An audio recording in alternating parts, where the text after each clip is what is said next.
Today's Between Master and Disciples will be presented in German and English with subtitles in English, Arabic, Aulacese of Vietnamese, Bulgarian, Chinese, Croatian, Czech, French, German, Hindi, Hungarian, Indonesian, Italian, Japanese, Korean, Persian, Portuguese, Russian, Spanish and Thai. Österreich steuerte in seiner Geschichte als europäische Macht mit seinem kulturellen Umfeld eine Menge zu Kunst und Wissenschaft bei. Österreich ist auch die Geburtsstätte vieler berühmter Komponisten, wie zum Beispiel Wolfgang Amadeus Mozart, Joseph Haydn, Franz Schubert, Anton Bruckner, Johann Strauss Senior, Johann Strauss Junior und Gustav Mahler. Ludwig van Beethoven verbrachte den Großteil seines Lebens in Wien. Die Österreicher sind spirituelle Menschen und 1867 wurde die Religionsfreiheit als verfassungsmäßiges Recht erklärt. Eine Umfrage von 2005, an der 8000 Menschen aus ganz Europa teilnahmen, zeigte, dass die österreichische Bevölkerung einen sehr starken Glauben an Gott hat.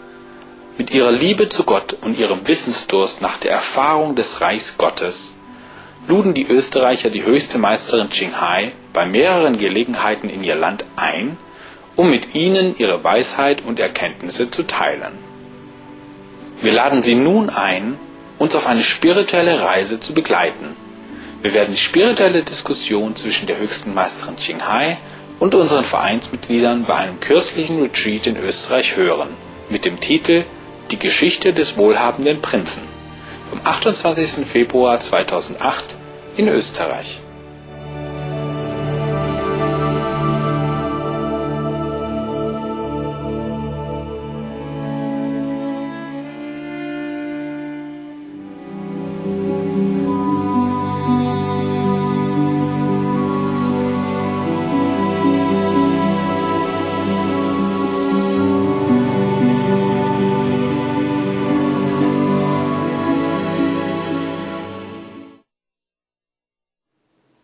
And Huineng, China, Liu Chu Huineng, the sixth patriarch, Zen patriarch of China, he also has nothing. He normally go and get wood, and to chop wood, to sell, to take care of his mother. And because he wanted to learn so much, somebody probably, an initiated brother help him. So, say he will take care of his mother. Don't worry, the Huineng's mother. And then give him money, everything, so that he can have the means to go to find a master.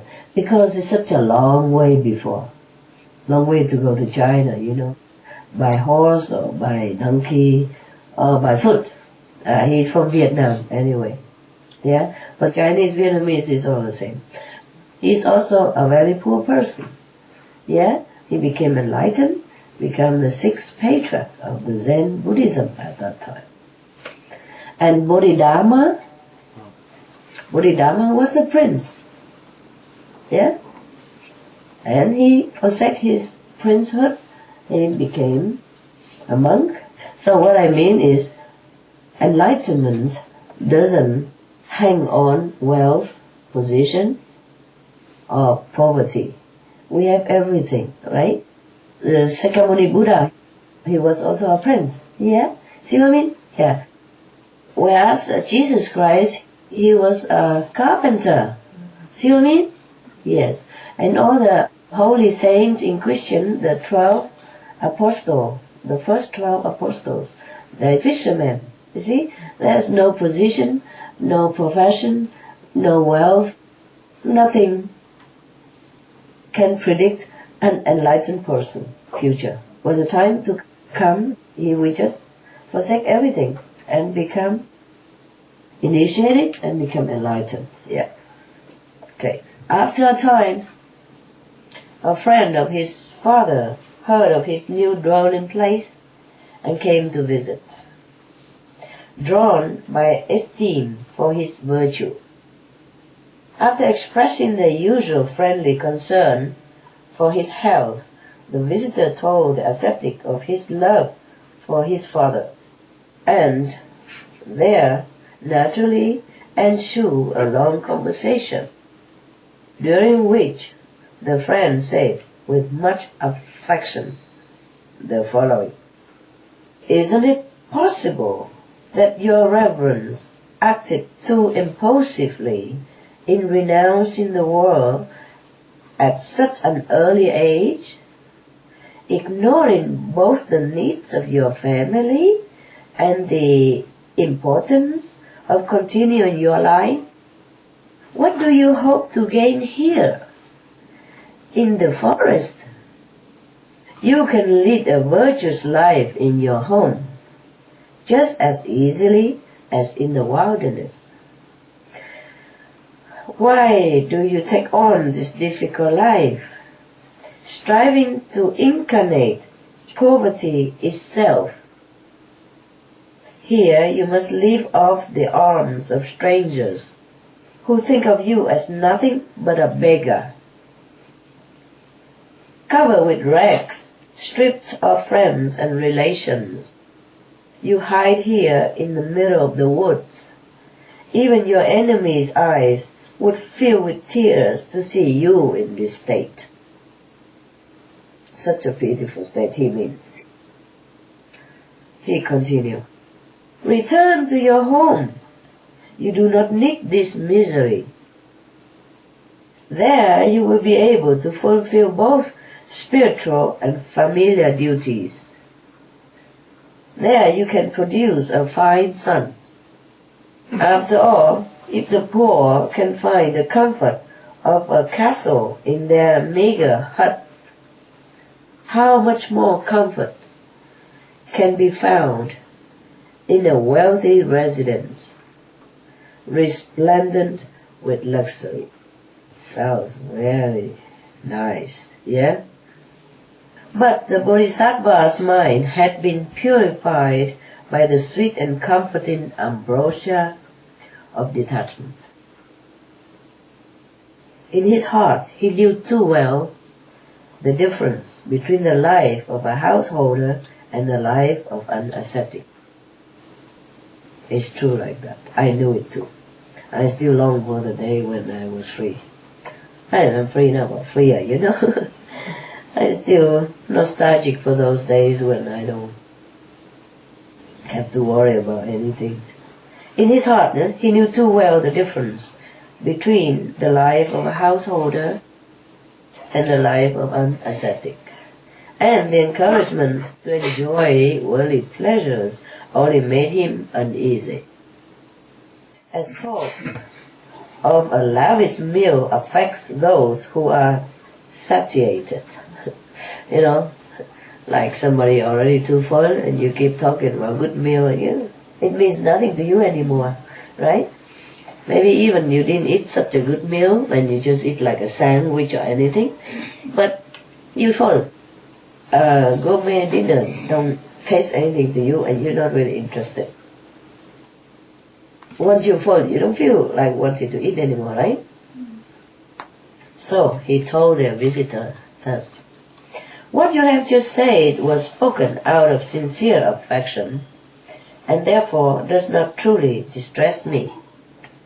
He replied, "Nevertheless, I beg you not to use the word comfort when speaking of one who lives in the world.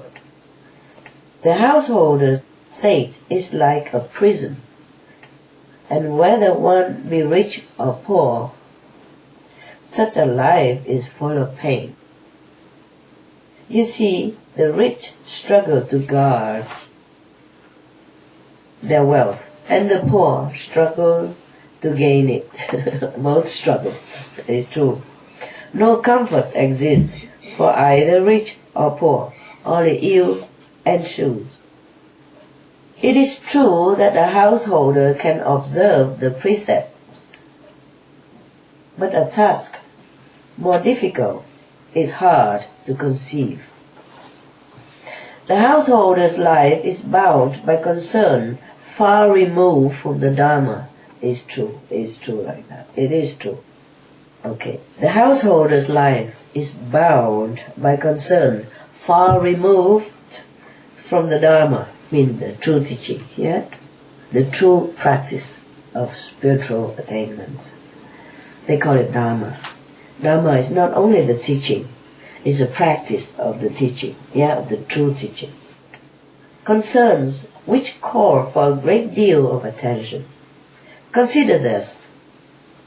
How can the householder refrain from lying, from injuring others, from putting pressure on others? The householder is attached to happiness and cannot but strive to secure it. Yet, if you devote yourself to the Dharma, you must break away from the householder's concerns. So, if you are attached to the home life, how can you achieve the Dharma? It's true like that, You have a big household sometimes, and the people you deal with people all day, especially people in your household, they keep telling you things, and then at night when you sit down to meditate, they'll keep replaying again and again. He continued. The way of the Dharma has the taste of tranquility. The way of the householder tastes of busyness and distraction. The householder's life is in opposition to the Dharma. So who among those who truly care for themselves would stay in such a life? It's truly like that. The householder is easily tempted to neglect the Dharma. He seeks pleasure by all possible means and soon feels no restraint. Loss of reputation, remorse, and misfortune are sure to follow. Surely the wise are right to avoid a state which seeks pleasure to the detriment of the Dharma. Moreover, I do not see how a householder life would bring joys, for the suffering caused by earning and guarding wealth never ends. The householder is always in danger of being killed, kidnapped, or being subjected to other such terrors. Even a king is no more satisfied by his riches than the ocean is filled by the rain. How can there be happiness in a state where one continually longs for sense objects rather than for self-perfection? One could sooner soothe a wound by rubbing it with salt. Understand? The householder life is always suffering. And the more you try to seek happiness in it, the more you lose it. It's just like you already wounded and you rub it on with salt all the time. It's just getting more painful. That's what he means, Material prosperity makes the householder arrogant. Noble birth makes him proud. That's why you can't get near them. They're too good to be near anyone. So let alone even to learn spiritual practice or sit at the feet of any master to ask, request for enlightening instruction. That's very difficult. Material prosperity makes the household arrogant. Noble birth makes him proud. Strength makes him insolent. His anger is aroused by the smallest grief. His adversity brings deepest rejection. So when is there time for tranquility? He's trying to prove it. And it's true, no?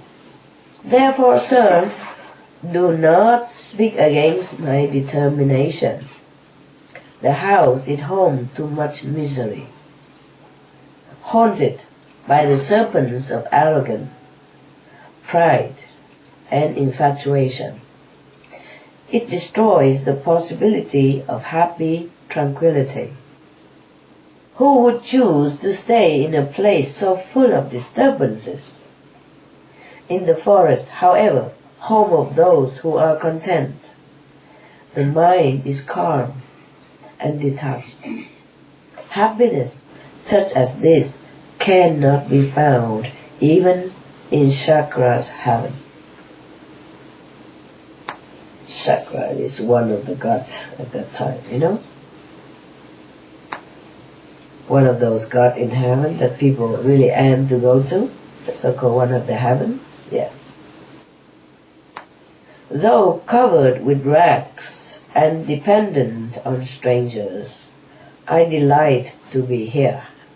How could I wish for happiness which is tainted by wrongdoing? It is like food tainted by poison. Here I have gained profound insight into the very heart of being.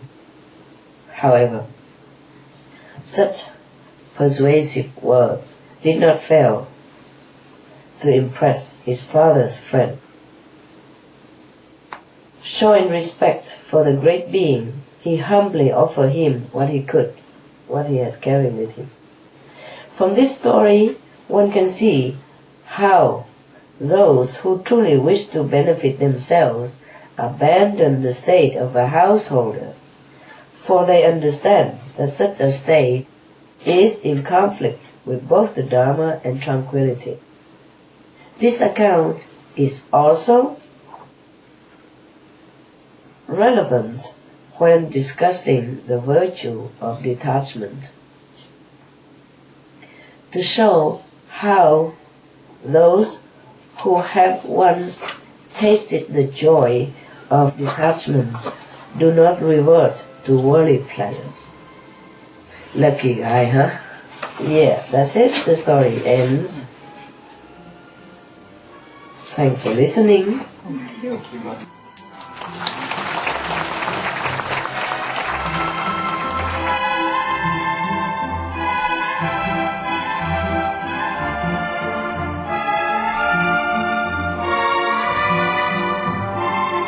Wir haben uns sehr gefreut über Ihr Dabeisein, heute bei Zwischen Meisterin und Schüler. Bitte bleiben Sie dran, hier bei Supreme Master Television, für weitere konstruktive Programme, die nun folgen. Bis bald und Gottes Segen sei mit Ihnen. We enjoyed your company today for Between Master and Disciples. Keep your dial tuned here to Supreme Master Television for more constructive programming coming up next. Farewell for now, and God bless.